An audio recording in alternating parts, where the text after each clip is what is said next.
Hello everybody, and welcome to another Brother Crypt YouTube video. Today I wanted to discuss my trip last weekend to Las Vegas for the second annual Hex Conference. The purpose of this video is just really to share some of my thoughts, my experiences, especially with those people that never attended the conference, and also to have this as a record for my own usage. What I'm going to do is break it down by the days that I was there and what happened.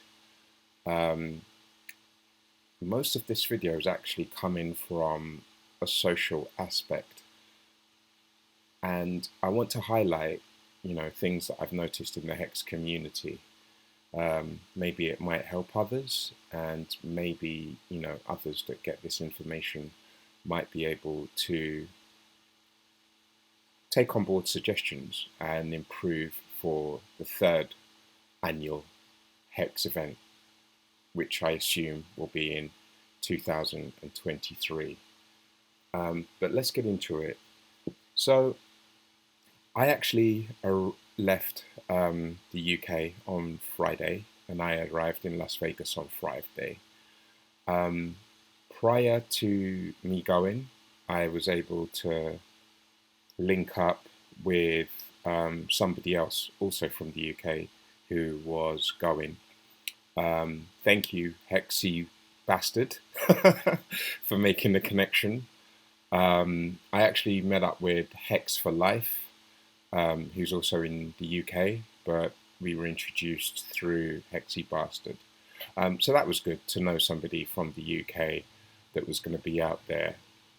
As soon as I arrived on Friday, I was shattered from the flight, so I got some headbanger boogie, and I bought some groceries, and then I pretty much stayed in my Airbnb. This time I decided to rent an Airbnb because I've been to Vegas so many times, almost half a dozen times, and I feel that if I'm going to be in a foreign country for more than 3 or 4 days, I prefer to have an Airbnb so I can cook, I can have my own privacy, I can have proper space.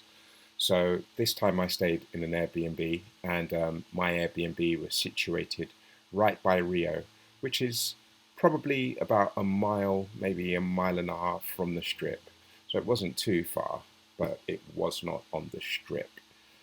The next day, Saturday, I met with the guys from the UK. These are not the guys from the UK. This is a picture of the first Hex event. The reason I brought up this picture is because it's one of the only pictures I could find with, which was a group photo from the first annual Hex conference. And I brought it up because I wanted to juxtapose it with the group photo from the second annual event, the event that I attended. Unfortunately, Brother Crypt was not at the first Hex annual event, but I did attend the second annual event. And I brought this picture up just to really show you, to juxtapose it against other pictures, against the other group photo that we'll see later on down the line. So yeah, there's Hex for Life, and then behind him is Henry Hex. Shout out, guys. We caught up on Saturday. We met in the Bellagio, and then we had some drinks, and then we were just really just chilling and relaxing. I don't know, you'll have to ask Henry Hex what he's drinking, but it was a bit of a beast. That's not Henry Hex, excuse me. That's Hex for Life. Okay. So then, after we had some drinks, we went and caught a show. We went to Cirque du Soleil, and we watched the mystery show. Here are just a few pictures from the event. So this is me making my way from my Airbnb into the strip. I actually took these pictures because when I was making my way to meet the guys that you just saw, these cars, there was about 3 or 4 McLarens in a tow, and I just took these pictures because I heard like Motley, the investor, was renting supercars, and I thought that this might be him. We spoke later, and it wasn't him. He hired a plethora of different supercars amongst his group, not just the McLarens that we see here. Um, this is pictures from the Cirque du Soleil show. It was really refreshing, actually. I had a lot of respect for how the show was done. The production was really tight. It was funny, and when you've got some edibles, it was just a laugh. But yeah, they really spent a lot on the set, and it was just a really good experience. I'd never seen Cirque du Soleil before, and I've been meaning to catch them, and they have so many of them in Vegas.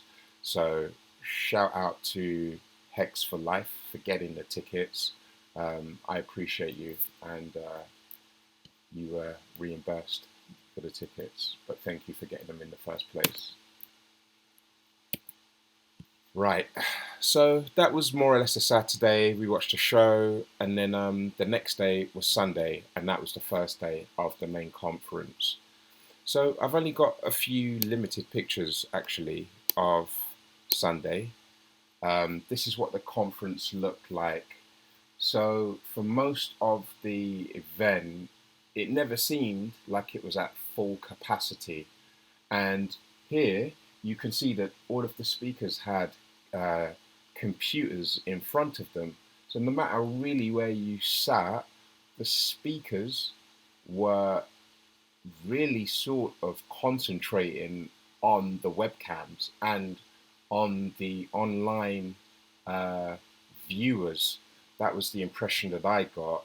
And then here you can see in this section that um, there were some probably other streamers who might not have been in this room. So the attention fluctuated between probably the online community, um, but it never really felt like the concentration was for people inside um, the conference at the actual time. Now, some pictures that I've taken, they come from the Hex photographer.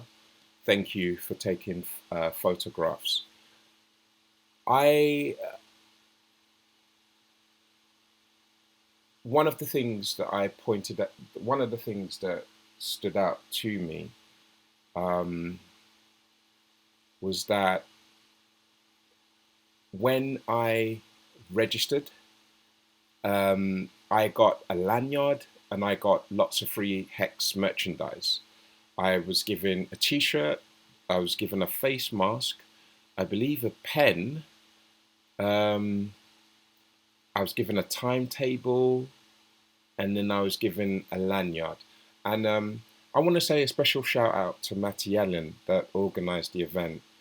Um, Matty clearly has been taking some time to organise this event. It's not perfect by any means, but I think for me, I like to judge people's effort, and I think Matty did put some effort in. So rather than chastise him or talk about his back or, you know, talk about the negatives of the event, I would like to thank him for putting together the event. Um, and then the suggestions that I have are only to improve the situation. This is not a criticism because I think Matty has a good spirit. He wants the best for the community. He doesn't always execute things properly or how they should be done, but he certainly does have the best interests of Mexicans at heart. So I'm never really going to put down somebody who has the best intent either for me or the group. Um, but one of the things that I noticed, that Kareem sat at the back of the conference room every day and helped different people with all types of hex questions. One of the questions I had for Kareem was, is hex supply, is the total hex supply for hex dynamic or is it fixed? My understanding before asking the question was it's dynamic, because hex works by creating its own inflation. It has 3.69% inflation applied to the total value of hex every year annually, which means that, in my opinion, the inflation could just get, the amount of hex coins could get bigger and bigger and bigger every year, especially as more people stake. Those stakes end. The staker receives the coins. So I think that the system is going to increase every sort of year in terms of there's going to be more hex supply. You know, coming from traditional crypto background, i.e. mainly Bitcoin, one thing that I do like about Bitcoin is that it does have a fixed supply, and therefore we can only assume that with a supply of 21 million coins, there's actually less than 21 million Bitcoin available, because a lot of them are locked up. I think Satoshi had at least 1 million Bitcoin. People die every day, B. People lose their computers, people lose their cryptographic keys, people lose access to their Bitcoin. So therefore, that amount is dwindling. So there's probably a lot less Bitcoin supplied than you can actually get hold of. When you juxtapose that against Hex, and Hex's supply inflates with the inflation that the system creates, for me, it makes it slightly harder to evaluate Hex and to quantify what the supply is. Yes, I'm aware that you can find out what the future supply is, but I'm trying to gauge how certain is the price, because if we are going to have more Hex in supply every year because of the inflation, then it's a little bit of a concern for me. However, I think that Hex is great, but these were questions and these were things that I had in my mind, and I really didn't know who to ask. So Kareem, me and him, we had a discussion, and I'm glad that I discussed it with him, because effectively, you know, Kareem's answer was like, yes, fair enough, it doesn't work like Bitcoin does, but it's only stakers that do benefit from the inflation. And effectively, if you have a long stake, you are eating up the supply of the inflation from the inside. So it was good to have that conversation with him, because I see his analogy. And in fact, I believe he's correct. So it was really good to chop it up, because those thoughts were on my mind. And I think, you know, I think my concern is probably intermediary to advanced, but it was really good to see Kareem there helping other hexagons and dealing either with their staker app issues or dealing with their personal questions, or helping them to get on board or helping them to stake. Every time I saw Kareem, he was just really there at the back with people around him 24/7. Guy didn't even have his lunch in peace. He was just there helping the community. So I really wanted to give a big shout out to Kareem, because Kareem, he's probably onboarded so many people. Um, he knows Hex in and out, as I would expect any engineer to do. And then he's so passionate about it that when he talks to you about Hex, he's able to have you see it from a different angle. So in my perception, in my point of view, I think Kareem is really an understated, valuable treasure to Hex and the community. And sometimes it's good to give people their flowers, when they're alive. And one person at the conference, I'm not going to mention any names, but one person at the conference kept on talking about Kareem negatively, like saying, yeah, oh yeah, he talks a lot, which he does. He probably knows that he talks a lot, but he's talking in the context of Hex and he's educating people. So, you little fucker, how is somebody meant to educate a community, motivate and inspire people without talking? Furthermore, this person mentioned like Kareem at least 2 or 3 times during the whole trip, and it just made me think like, yo, what is wrong with you?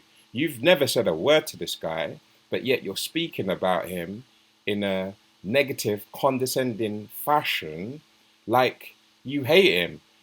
And I'm thinking, hold on, this guy is one of the brightest people in Hex.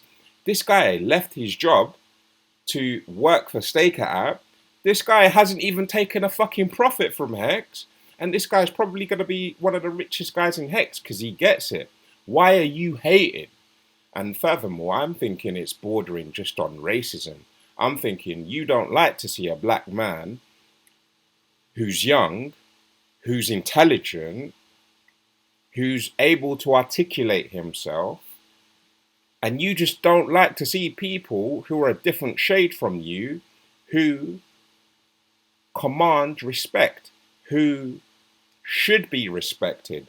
So if you're listening, you little fucker, go and sort yourself out and question, why do you hate seeing dark people win?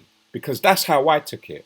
I didn't say anything. I was going to, but upon reflection, what's wrong with you? Because you, from what you're telling me, you are not doing anything to pump bags. And if you are pumping bags, it's not to the scale of fucking Kareem. So chill. His contribution to the Hex community is nothing but positive. He's a very intelligent and smart guy. So if anybody's around me, do not be speaking negatively to me about Kareem. And furthermore, if you've got a problem with the guy, go and speak to his face directly. But I know you're not going to, because I know like you've just got bitch in you. But anyway, don't get me started. So shout out to Kareem. Thank you for looking after the community. Thank you for answering all of these questions. And another thing that Kareem clarified for me is the question of how many stakers are there. Because when you look into the Staker app, it says that there's about 85,000 stakers. And I was thinking that number's bigger because the 85,000 stakers are probably just Staker app stakers, but probably there's another subset, which is a bigger amount of people who just stake through hex.com, via MetaMask, old school way. And I mean, outside of the app. So in my mind, I was thinking, there must be a different set of numbers for those stakers who stake using MetaMask or Etherscan, compared to the 85,000 that are shown in Staker app. But then Kareem broke it down to me and said, no, how it works is that hex.com / MetaMask stakers constitute about 50,000 of that 85,000, and that the other 35,000 are Staker app users. So that was good because I was really unsure about the numbers, and I didn't really know how to get those numbers. So it was really good to have those 2 questions answered, by Kareem. So in essence, I think that was Sunday, the first day of the conference. It was really good all round. The next day, Monday, I also attended. Um, I don't really have many pictures of the second day, the Monday, but when I attended the second day, I remember walking in and then being greeted by Crypto Heartbeat as I was getting a coffee. And then even before I got a coffee, I met a guy from Australia. He's a Australian streamer. I believe he's called Blue Bum. Yeah, Blue Bum. I was actually talking to Blue Bum, and then as I was talking to Blue Bum, Johnny Chaos just came up to me and said, "Hi." And I'd never spoken to Johnny Chaos. I had heard about him, but he came up to me, and you know, I really liked the warmness of Crypto Heartbeat and Johnny Chaos. Blue Bum's cool, don't get me wrong, but I really felt like I was in good, genuine company around Crypto Heartbeat and also Johnny Chaos. Um, I think the highlight was taking pictures. Yeah, I think the highlight for Monday was taking pictures. So let me try and find these pictures. Yeah, okay. Just bear with me a minute, guys. I'll just bring up these photos real quickly, real soon.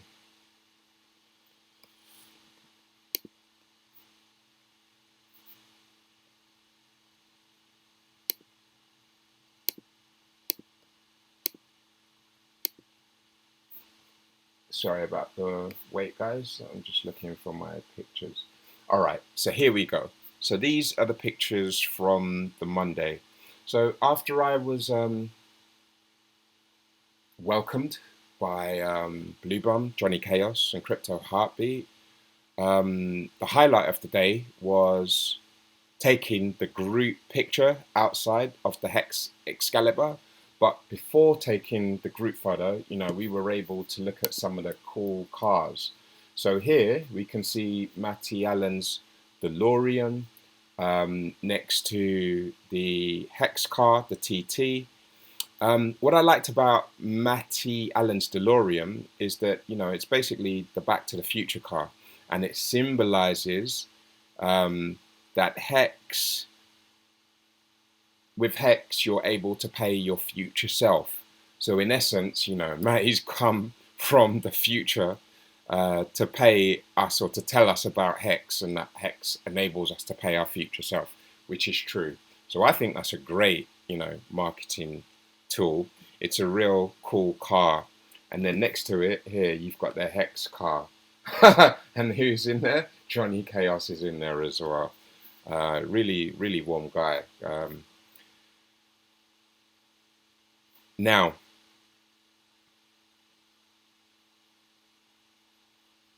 I also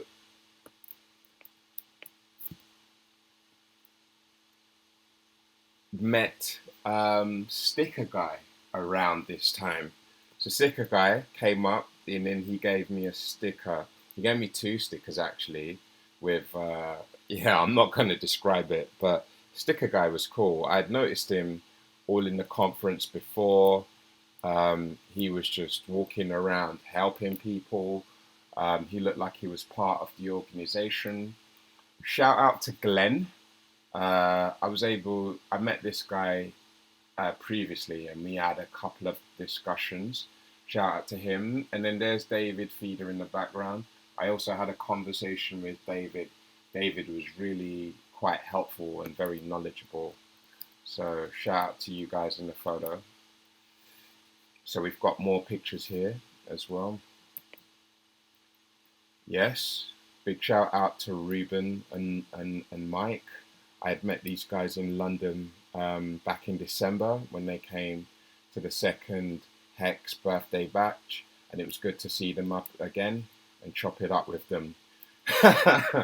Now, I met with Crypto Coffee. I didn't take these pictures, by the way, but I recall this photo vividly because I was with Crypto Coffee just before he got into the car, and then Crypto Coffee. Oh my god! Every time I see this guy, he just he's up to no good. Let me put it that way. I'm not gonna say anything else. I like Crypto Coffee, but he's always up to no good. And I saw him just before this photo was taken. Um, so that was good. Chopping it up with Crypto Coffee again. I saw him last time when he was in London, and we had a good conversation in Fabric. So yeah, here's the Hex group photo. Unfortunately, I can't make it any bigger because if I make it bigger, it loses the granularity. I'm here somewhere in the right, but yeah, this is what I wanted to show you. So look at the amount of people. There's probably at least 3, 4, 5, 6 times more people than there was the first year, and the way that Hex is growing, I'm thinking next year it should be a clear double. I think in the 2023 Hex Conference, the number 3, I estimate that there'll be over 1,000 people in attendance, if not 1,200, easy, comfortably. And then it just makes you think, like, in 10 years, where are we going to go with this conference? What is it? Is it going to be like a stadium? Will it be 10,000 people? But this is the beauty of being in something so great, so uh, something so helpful, something that the world needs, and we're just going to see people flock to it. It's inevitable. It's inevitable. We have already won, guys. Look at the growth of this. Hex has already won. I don't think it's going anywhere. So after the picture was taken, Johnny Chaos gave a speech of how he filed or submitted the $200 billion lawsuit against Binance, and he filed it on Twitter. And then he was also talking about, if that is awarded, the Hex community should make about, I don't know, something like 140 billion. I think the lawyers are going to take 60 billion, and then the rest will be divided up equally amongst stakers. He didn't talk about the logistics, but it was just so nice to hear, so refreshing. Later on that day, I also met with K4 Crypto and then Brandon from Rags to Riches. We all met outside by the group photo, and then it was just really good to meet these guys in the flesh and talk to them. They're cool peeps. I don't really always follow some of their streams, but they were really cool people to meet. Here we've got some of the guys in our party. We're making our way to Outback Steakhouse. So after the conference ended, we just all linked up for a meal and then had some drinks, and then we went to a venue called Outback Steakhouse. And then after going to Outback Steakhouse, we went for drinks in Fremont. So in Fremont, there's a place called Legacy Bar or Legacy Club, I believe, at the Circa Hotel. So me, Hex for Life, Henry Hex, and 2 other European guys. I believe they're both Swedes, and one guy, he was from the Dutch. So there was about 6 of us, or maybe there was actually 3. I think one of the Swedes were missing. There was 1 Swede, there was 1 guy who was Dutch, which is Metallic Elbow. That's correct. So in our party we were with Hexagade, and Hexagade is the guy that's done the Richard Hart meme of the Kill Bill scene where he's just chopping up bare dead bodies. Yeah, that's Hexagade. And then Metallic Elmo as well. So we just, we went for drinks. The plan was to meet with Motley and other hexicans, but for whatever reason, Motley and his crew, they couldn't get to the bar. So we just really loved the views. Um, we just had a good time. We were chilling. And we didn't really want to go anywhere. We were literally on top of the world. So it's like, why are we going to come down to the streets of Fremont in Las Vegas to look for Motley? Yeah, we wanted to catch up with him, but we were really comfortable where we were, and we wanted them to come to us. It didn't happen, but it is what it is.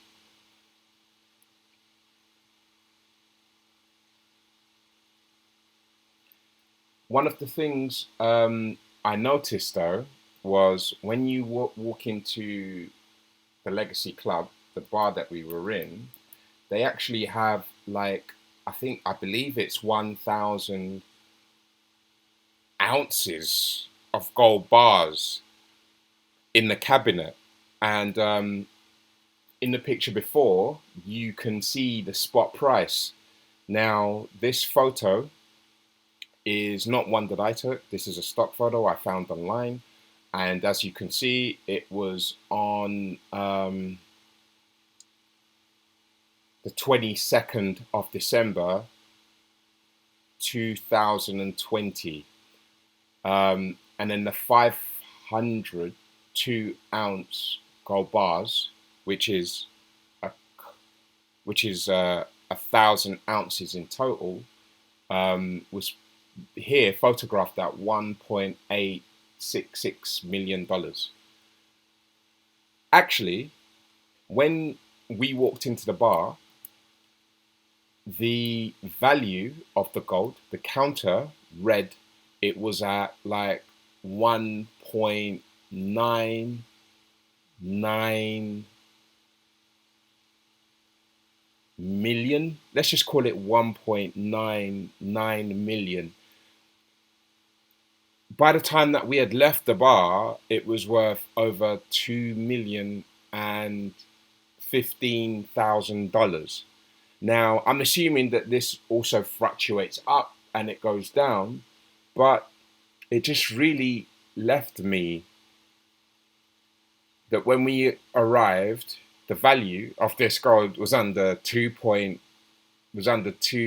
million, but then by the time we left, it was over $2,017,000. So in the space of a few hours, I think we were there for no more than 3 or 4 hours, probably like 2 or 3 hours we were there. But then, the value of that gold just increased by over like $17,000. And I found this amazing. And it just goes to show how the dollar is literally devaluing by the hour, the minute, and seconds. It just literally devalues. Excuse me, I didn't mean to say the gold. I meant like the fiat value against things like gold. And gold doesn't even necessarily move. So I think for the initiated eye, it really helps to put things into context. In 2022, you are screwed if you only stay in dollar and you do not have any assets working for you. Gold might be an asset, crypto might be an asset, property might be an asset. And if you've only got fiat and a job, you're screwed, in my opinion. Because what are you working for? You're working just for more fiat, and your fiat is devaluing against everything, even like oil and petrol and food are rising against the dollar. Yeah. And by the dollar, I mean global fiat currencies. It's not just an American thing. This is also a UK thing as well. This is also a European thing as well. Another thing I'd like to mention is that whilst we were there, we actually met this lady. I think one of the Swedes started talking to this lady, and then after she started talking to him, she started talking to all of us. And as it turns out, she was a representative of Jägermeister, and she bought us shots. And if I'm honest, I didn't like her boisterous attitude. I just thought she was overbearing. Um, and the guys, they informed her about Hex, but she said that, money wasn't an issue for her, and that she had a good paying job at Jägermeister, and that she also was a cannabis grower out in California. So it was quite funny because she came over and asked us, "Oh yeah, had we had this Jägermeister coffee shop?" And everybody was looking at her like you're crazy. And then I told her, "Get me a Bailey's and coffee shop. I'll have that." But she was adamant. "Oh no, Jägermeister, you got to try this." As it turns out, Funky, she worked for Jägermeister. So it's just crazy that you work for Jägermeister, you come to a bar, you see other guests having a good time, you interrupt them, you pay for Jägermeisters for 6, 7 strangers out your own pocket. They drink your drink, you talk to them, and then you bounce. So I'm thinking, oh, was this a promotional stunt? She was in a party. She had like 2, 3 other people with her. She said one person was her boss. They were there talking amongst themselves, but she came over, and I just thought, wow, what a crazy way to market. Because me, I'm never gonna drink that drink just because of her approach. The drink is pretty shit. I think Jägermeister's a bit of a redneck, dirty shots type of drink. So yeah, if you're in a party, drink your Jägermeister, but I don't want that shit with coffee. And just because you give me a sample of a free drink doesn't mean I'm gonna take that. So anyway, my rant over. But yeah, that was the Monday. So that was the second day of the conference. So now let's move to pictures from the third day. Yeah. So the Tuesday was the final day that I attended the conference. I don't seem to have much pictures from the Tuesday, but one of the best talks that I encountered um, from the Hex panel was by somebody who goes by the name of Cosmic Cowboy. Now, I'd met Cosmic Cowboy in London because he was wearing like a bright fucking orange suit with flashy Nikes. His footwear was lit up, and he was just dancing. He was dancing in fabric, and he was dancing in the main venue like a madman. Not a madman, but just somebody that is like someone who's free and someone who just doesn't give a fuck. And if you like his appearance, you can just tell, yo, he's rocking a fucking pink Mohican. And every time I see him, his Mohican is changing colour. But anyway, he came with the goods. I liked his talk. He spoke about the secrets of Hex revealed. And in essence, this was one of the most interesting talks because he was able to articulate things that I've been thinking about, but I've touched on in my previous video. But he went in. He had been doing his research. So basically, in essence, what I'm just going to do is reel off a couple of points that he made in his lecture. He was looking at, the etymology of the term hex, which is, e.g., it's to cast a spell, or it sort of refers to a witch. And then he posed a question, is hex casting a spell for wealth and abundance? And I would have to agree, because since coming into the Hex ecosystem, I've just been glued. Hex constitutes a lot of my thinking in my day-to-day life. I'm thinking T-shares, how am I going to get more Hex? What's it going to be like in the future? And since being in Hex, I've had a sense of abundance. And something I was talking about with Hex for Life over drinks was that the last 2 years with this coronavirus have just been devastating, and it's awful. And then the only thing that's really been giving me a sense of value or any happiness is mostly Hex related. You know, it's watching the streamers, listening to them, smiling, getting the big Hex price, the all-time high of 52 cents, looking at my bag, smiling, even though we're down right now. I think as I last checked, Hex was priced at 11 cents, so we are down from the all-time high. I just see that as an opportunity, and then I'm thinking, buy more, buy more. What's my next bags? So, yeah, over the last 2 years, Hex has given me nothing but pleasure in a coronavirus restricted type of world. Another thing that Cosmic Cowboy touched on was that Hex creates users that feel rich and wealthy. The definition of wealth being and feeling fulfilled. That is the definition of wealth, feeling fulfilled. And when you have wealth and abundance mindset, you feel wealthy, and Hex makes you feel this way. You don't even need fiat money in the moment to feel wealthy.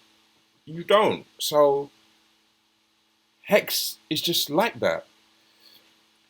Another thing that he touched on is that Hex creates a vehicle to create your own money and your own wealth, which is so true. And with Hex, you can create the very building blocks of wealth as you think you are wealthy. As Space Cowboy points out, Richard Hart says that Hex has the best name and it's got the best logo, and the hexagon is the most prominent in nature, and it symbolizes balance and harmony, which is true. Richard Hart has been saying, "Oh, we got the best logo. Oh, we got the best name," and it's true. There's really something hypnotic about the word Hex and what it's done and its intention. And basically, Hex is short for a hexagon, and a hexagon is a governing principle in nature.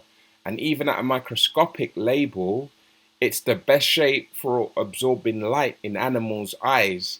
And even on the planet Saturn, there's a cloud vortex which is made out of a hexagon. So Hex is literally at the fabric of all matter, even down to the microscopic level. So yeah, guys, go back, and girls, go back, watch the Tuesday conference show, and if you want to get further information about some of the things I was looking at, look out for Cosmic Cowboy's presentation, because in my opinion that was the best presentation out of the whole event. I didn't attend on Wednesday, the final day, but yeah, that was worth me seeing. That was worth me listening to. And in fact, I'm probably going to go back to that conference and go over it again. But yeah, I'd like to give a shout out to Cosmic Cowboy. Next time, we've never spoken, but next time I'll be chopping it up with you, because I was really impressed by your speech. So yeah, here I've got pictures of Virgin Hotel in Los Angeles. I met up with some melanated hexagons for dinner at Nobu in the Virgin Hotel, Las Vegas. There were 5 of us, and we were able to speak about Hex from a black perspective, and some of the things that we've witnessed in the community that we were able to discuss intimately. And from that conversation, there were some actions that came out from there. So I'd like to give a shout out to Rubin. I'd like to also give a shout out to Crypto More. Also, who was with us? Oh yeah, Big Mike. Big Mike was with us, and also RJ from Hawaii. So shout out to you all. And I think this is literally the table that we sat at, in Nobu. Yeah, the food was nice, but it's overpriced Japanese Chinese, if I'm honest. It was all right, but yeah, it is what it is. So the next day, I didn't attend the Hex Conference. After my Tuesday and going to all of the others, I was just tired and I just wanted to rest for Nagabo's party, so I didn't go to the fourth day of the conference. And another reason I didn't go is because I felt it wasn't organized for the interaction of the audience. You know, other people I had met, some of the guys in Europe, after going like the first or the second day, they didn't go again. They just chilled from the hotel and then watched the conference, and then they were more comfortable, you know. So I just found that funny. But yo, I think when I look back, apart from Cosmic Cowboy's presentation, I can't really remember anything else. It's either I knew the topic of the discussion, or it wasn't new information for me, and there wasn't anything sort of titillating that stood out. And Matty had already done the conference online back in January anyway. So for the majority, it was just a regurgitation of what was said in January. And then we've come all the way to Las Vegas to sit in a conference room to hear the same thing. Nah, I don't think that's a good idea. Um, but anyway, I spent the day resting, the previous nights of drinking and cocktails. This is Nagabo's mansion party. As you can see, there's Kareem, there's David Feeder there. There's also, what's his name, Marco the Hexicon. And then, yeah, there's Cosmic Cowboy right here. This is Cosmic Cowboy. So you can see some of the fellow Hexicons. Nagabo's party was stunning. It was the best 3 or 4 hours I spent in Las Vegas. Nagabo is a warm and friendly host. When I came into the property, he greeted me. I was late, so I didn't see the spectacular entrance that I'm sure was made, but he personally greeted me. And all I could feel was nothing but love from Nagabo. And also, it was a lovely big mansion in a nice part of Las Vegas, very close to the airport. It was in like a gated sort of mansion community. There was a huge pool. There was food available, but I never ate. I lost count of the drinks that I had. I was able to relax and chill with the Hexicons. I got to speak with Hoddle Dog. I got to speak from Brandon from Rags to Riches again, and I was able to catch up with some of the new acquaintances and people I had met during the previous days. It was good to see Motley at the bar. We were meant to see him the previous day before in Circa, but we were unable to. But it was good to see him there at the bar, and I was introduced to his lovely wife. And then there were performances, by some Hexicons. Yeah, so here's the pool, here's the outside. It was a beautiful venue. That's it, guys. That's everything. That's everything. So yeah, in contrast, we've got this photo. Am I gonna find the other photo?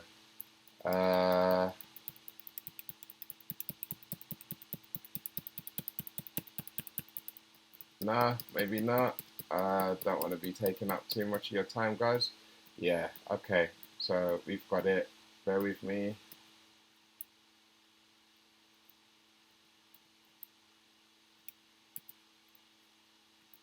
Where's our group photo? Yeah. So unfortunately, it's not the same sizes, but as you can see, this is the point I wanted to make. 2022, 2021. What is 2023 going to be like? I hope, I really hope that the next third Hex Conference event is tailored more around people who are going to be present there. I think it's probably best to have lots of little groups and let them do stuff like community building exercises, leisure things. Because from what I heard, the first conference was not so formal. I think for the second conference, Matty's tried to have it more structured, give it more formality, but the model's not working, brother. I think you can do a better model. Okay, Matty? So what I would like to see is that maybe there are like different group activities throughout the day, or maybe, um, there's only presentations and speeches given which are completely original, which are completely fresh, which we know people have not gonna heard before. Because the, the the difficulty and the tricky aspect is you want to cater for noobs, but you also want to cater for people who have been in the ecosystem for a year or two or three. You want to cater for those. And I think what people are primarily coming for is networking opportunities. And the only networking opportunity outside of the conference was to go to Nagabo's party. But that's the last day. So if you haven't been networking with others before, are you really going to do it on the last day? No. I think we should really look at team building and community building activities. And I think, those are the things that I would like to see next. Um, Also, in closing, I would say that, coming from the UK for 1 week, um, the emphasis should be on uniting the audience and having activities focused around forging strong communities. I really think so because coming from the UK, it was quite expensive. I had to jump through a lot of hurdles. Uh, your boy's been jabbed without being jabbed, but that's a whole different conversation. Um, and then accommodation, spending money, flights, drinks. Yeah, yeah, I know we're Mexicans, we're doing okay, but you know, um, some people might have had to give up a lot of t-shirts just to get to Vegas. So it's definitely should be worthwhile. But anyway, thanks for watching another Brother Crypt YouTube video, guys. Um, if you like this content, if you have any questions, if you'd like to see anything else from me, please hit me up in the comment section. If you've got any questions, I can be contacted on Telegram at Brother Crypt. If you do want to hit me up on Telegram, please let me know how you came across um, my Telegram handle, where you're from, what video you were watching, and if you've got any questions, how I can help you. Since the last video, I started getting strange people messaging me from Telegram, and really, honestly, they're not saying shit. So, yeah, I do have a life, guys, so please be mindful if you do want to talk to me and ask me any questions. But in closing, that's all. Thanks, guys. Thanks for watching another YouTube video. Please like, share, all that good stuff. Rah, rah, rah. Peace.